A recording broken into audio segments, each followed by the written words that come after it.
So I've wet the whole of the sky area down to the horizon, and I am using my size 8 brush and painting the yellow wet in wet. And where I haven't wet the paper, that little circle there representing the sun, the paint doesn't bleed onto it. I'm now painting the quinacridone gold, loading it with my size 8 brush. You can use a larger brush, it is quite a large area, and I'm just painting this around the outside edge of the yellow. I'm now applying some green paint, and that was the phthalo blue with the Aureolin yellow, and I'm painting this at the edge, and I've swapped to a bigger brush here, size 12 round brush, and I'm painting this wet into wet. And I'm tilting my painting now to blend the colours together using a bullseye technique invented by the great watercolour artist Nita Engel, and I have actually published a tutorial all about Nita Engel's techniques.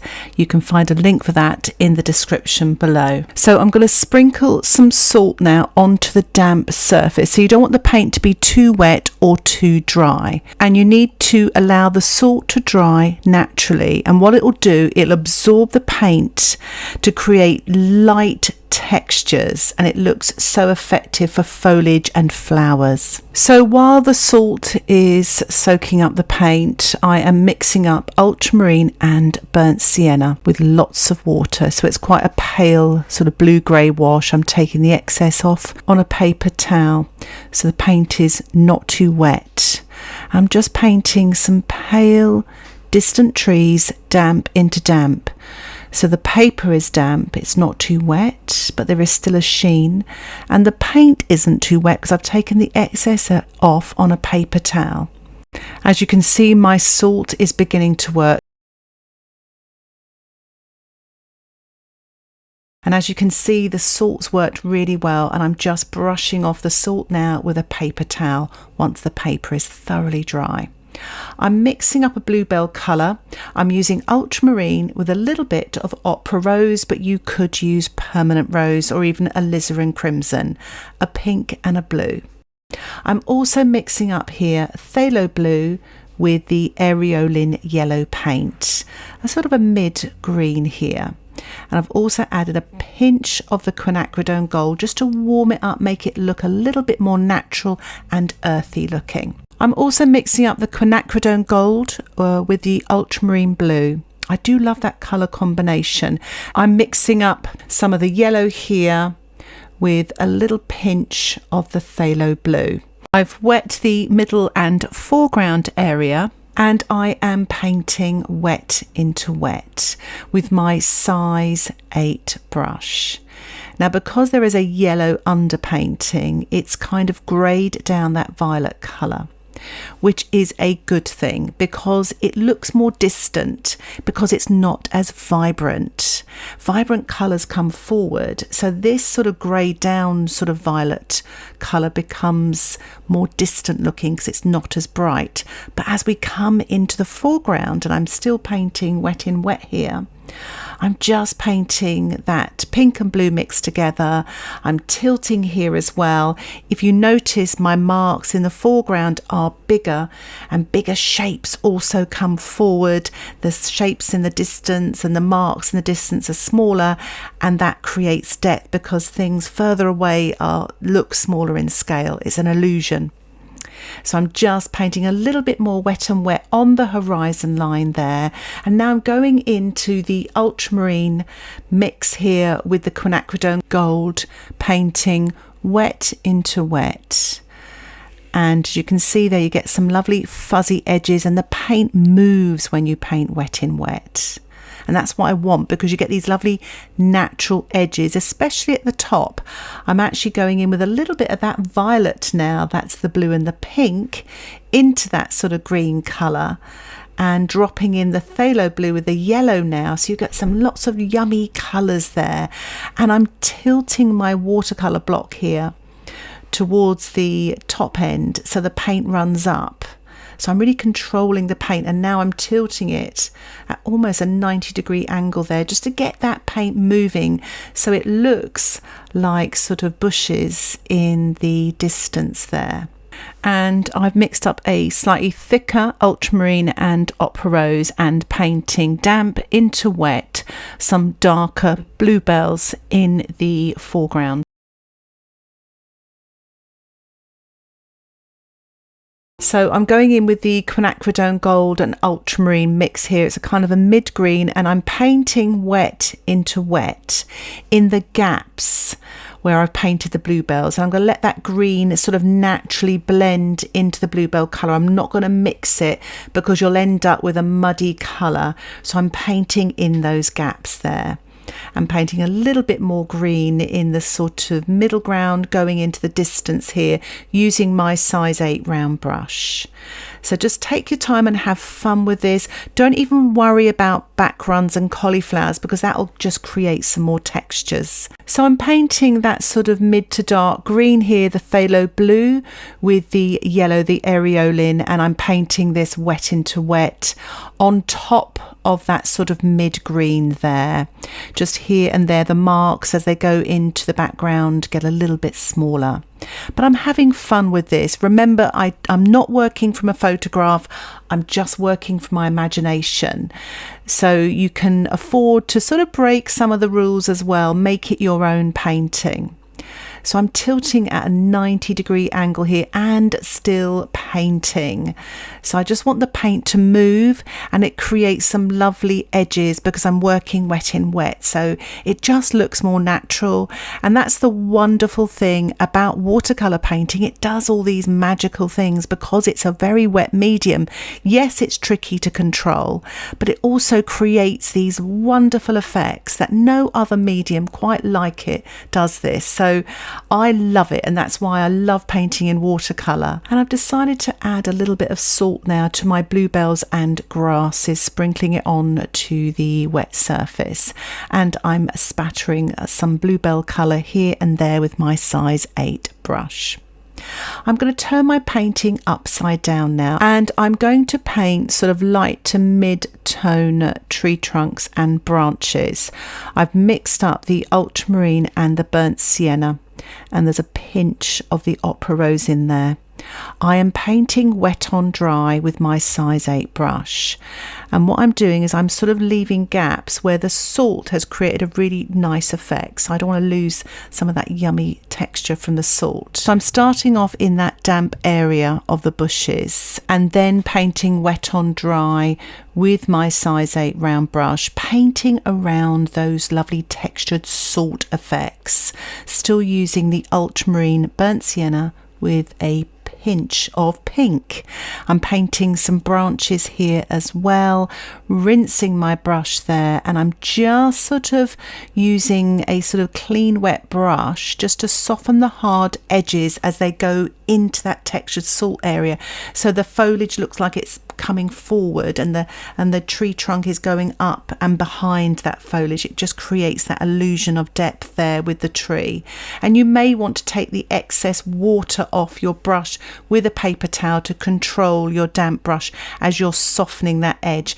Do make sure you keep cleaning your brush, otherwise you'll just create a continuous tree trunk and it will go over that sort of salt textured area. But it's fun to do, and if you do happen to have a dirty mark going over the salt textured area, just lift off in that area with a paper towel. You'll still get a nice soft edge. So I'm going to continue on now, painting the tree trunks and branches in this sort of light to mid-tone colour, so that it comes forward away from those lighter tree trunks that I painted previously, and I'm building up depth in my painting. So you can sort of imagine my next stage, my tree trunks and branches will get darker. I'll be painting more of those, creating more depth, so it's like a real forest with all these gorgeous bluebells in the foreground. So just be patient with this stage, take your time.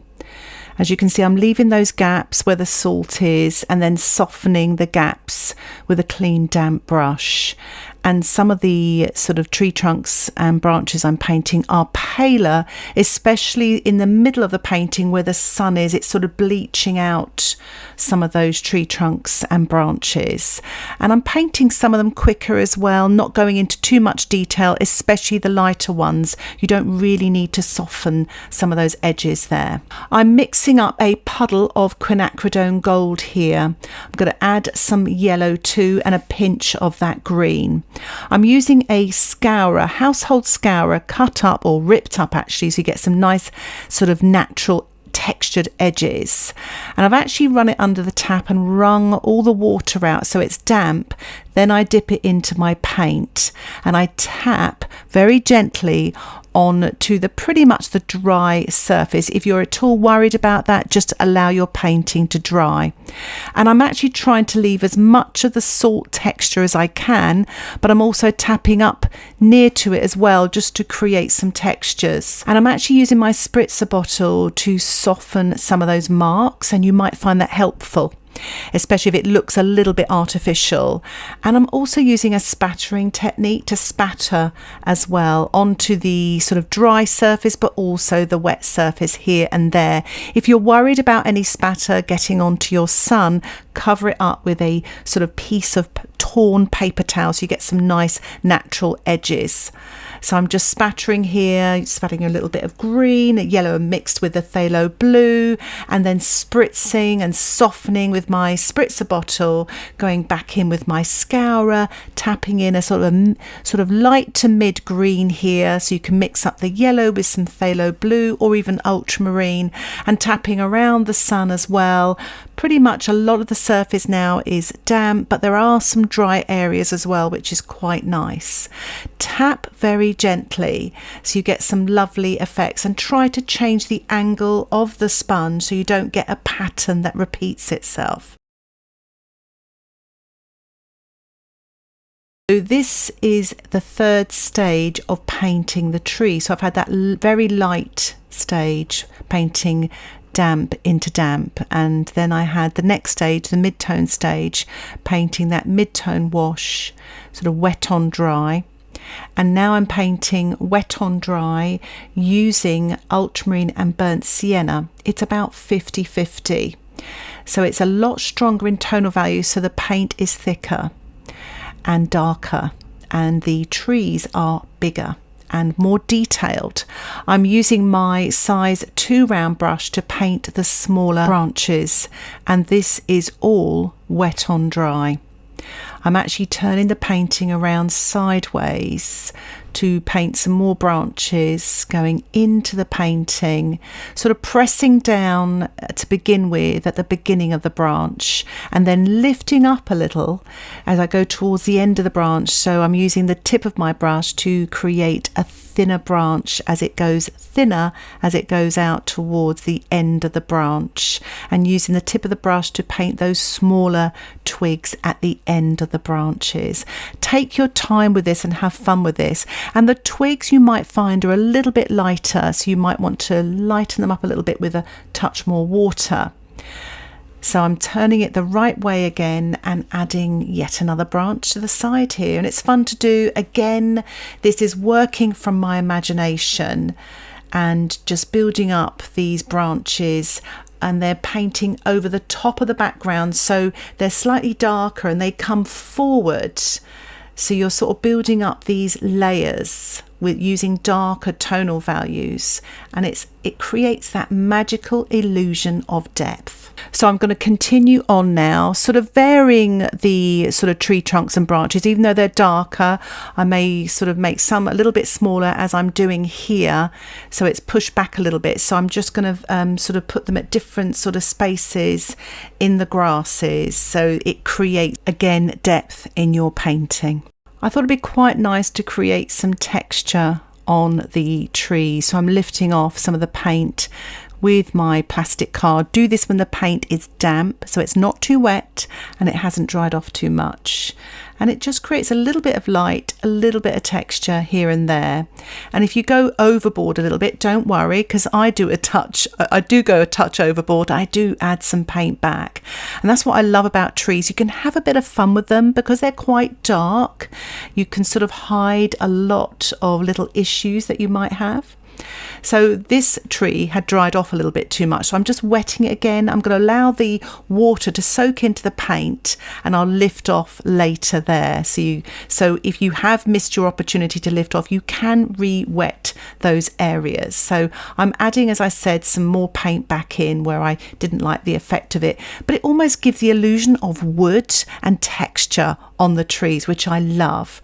So I'm just sort of darkening up this tree here to the right hand side, still using the ultramarine and the burnt sienna. But what I love here already, there's a magical sort of atmospheric effect created mainly by the light, that bullseye effect, because the light sort of generates from the middle, and then you're building up these very pale, mid and then darker tonal value trees, which creates depth. And as you can see, I'm always sort of changing the angle of my painting to make it easier for me to paint these sort of trees, especially something long and thin. It is quite tricky, so these are ways around it. If you notice, I actually lifted off some grasses at the bottom of the trees as well, and as you can see on that tree that I re-wet again, it was easier for me to lift off with the plastic card. It would be quite nice to actually paint in some paler trees again. I felt there was a bit of an empty space here, or they paled too much. So I'm just using some of the quinacridone gold with a pinch of the burnt sienna, very watered down, so it's quite a golden brown colour. And I'm just sort of painting across the sun as well, wet on dry, just using my size 2 brush. Use a small brush that you're comfortable with. And I'm bringing that down into the grasses. And it's just a nice way of, again, creating depth in your painting where you've got a few gaps. It sort of really builds that gap. So I'm sort of painting sort of pale branches here and there. What I'm doing now is I'm mixing up some phthalo blue with quinacridone gold and a few leftover puddles of paint as well. And I'm using a natural sponge. You can carry on using your scour if you like, but if you've got a natural sponge, you may want to use it. And as you can see, I'm tapping so gently this sort of mid-green, wet on dry, onto the sort of foliage area of the trees. Remember, less is more. I am mixing up some burnt sienna with the phthalo blue with a pinch of Paynes grey to make a very dark green. I'm tapping my sponge now loaded with that dark green very gently onto the surface here. I'm just tapping away, building up that sort of darks and textures here and there. And I am spattering some of that yellow on its own. And I've also mixed up some ultramarine with white, no pink added, because you actually get a lovely sort of almost lavender colour mixing white gouache with ultramarine. And I'm spattering it in the foreground area here and there, just having lots of fun with it. And it creates wonderful lights and textures, especially on those bluebells, to finish off my painting. I'm removing the washi tape to reveal a really nice white border. So looking at the finished painting, the white border helps me to see if I need to do any more. And what I'm doing is I'm just lifting off some of the paint around the sun to create more light and atmosphere in my painting. I'm just using my paper towel to remove any excess paint as well. If you like this tutorial and you'd like to support the tutorials that I publish and create here on YouTube, why not think about joining my Patreon membership? Details about the membership can be found in the description below, but you'll get access to exclusive weekly tutorials, extended tutorials, ad-free, and you can get access to line drawings as well. If you'd like any more information about the membership, please see the description below.